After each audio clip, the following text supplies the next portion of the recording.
Jeg vil gerne bevise en separation af variable. Vi starter med at have en differentialligning, som hedder y mærke er lige med q af y og gange med y. Hele ideen det er, at vi gerne vil finde en løsning til den her, en generel løsning for den her differentialligning. Det gør vi ved at isolere y. Vi starter med at dividere med q og y på begge sider, så vi får p til at stå alene.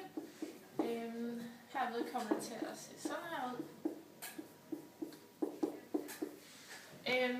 Den måde, vi gerne vil opfatte brøker på, det er, at for eksempel her, at det ikke er y-mærke over q og y, men det er 1 over q af y, altså gange med y-mærke. Når man ganger med en brøk, så ganger man jo bare op i tælleren nemlig. Det her udtryk, vi har på venstre side, det vil vi gerne have skrevet om, så vi kun har et y, hedder det så. Og det kan vi så genkende for en sammensat funktion. For den her måde at skrive, eller det kan vi nemlig skrive på en anden måde, ja. Ved den sammensatte funktion 1 over q, sammensat med y, differentieret. Det kan vi nemlig lige se er rigtigt ved at differentiere den her sammensatte funktion. Måden man differentierer sammensatte funktioner, det er ved at man differentierer den ydre sammensat med den indre, og så derefter så ganger man med den indre differentieret. Og her så genkalder vi, at den ydre det er 1 over q, mens den indre det er y. Så det vi gør, det er altså, at vi først differentierer den ydre funktion.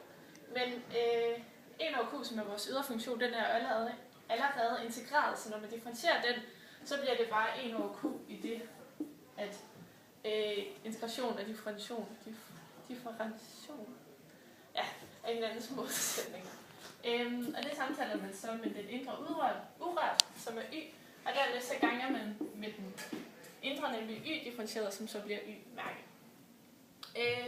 Det her kan vi lige skrive på en lidt anden måde, for når vi tager 1 over q sammensat med y, så er det simpelthen bare det samme, som at tage 1 over q af y. Og det ganger vi selvfølgelig stadigvæk med y differentieret. Det her, det genkender vi for det, som vi har stående herover. Derfor så kan vi så skrive det her på en anden måde. Nu skriver det lige hernede. Nemlig som integralet af 1 over q sammensat med y differentieret. Og det er stadigvæk lige med p. Hele ideen det var jo, at vi gerne vil finde en løsning. Derfor så vil vi gerne isolere y. Derfor så starter vi med at se, okay, hvad der er sket med y, for at det er blevet sådan her. Der er nemlig sket to ting. Det første, der er sket, det er, at den er blevet sammensat med integralet af 1 over q. Dermed kommer den til at se sådan her ud. Og det næste, vi har gjort, det er at differentiere det hele. Når vi så her skal finde ud af, hvad y er lige med, så skal vi gøre det modsatte med p.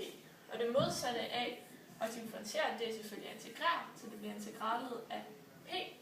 Og det modsatte af at sammensætte med integralet af 1 over q, det er det samme som at tage 1 over q, den inverse funktion, som er set i minus først. Det er sådan en generelle måde at tage den modsatte funktion på. Derfor så sammensætter vi den med integralet af 1 over q i minus første. Og herved kommer vi så til at have, at y er lige med integralet af p sammensat med integralet af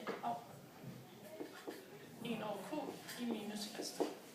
Herved har vi så et udtryk for y, og vi har den generelle løsningsformel for den differentiering herude.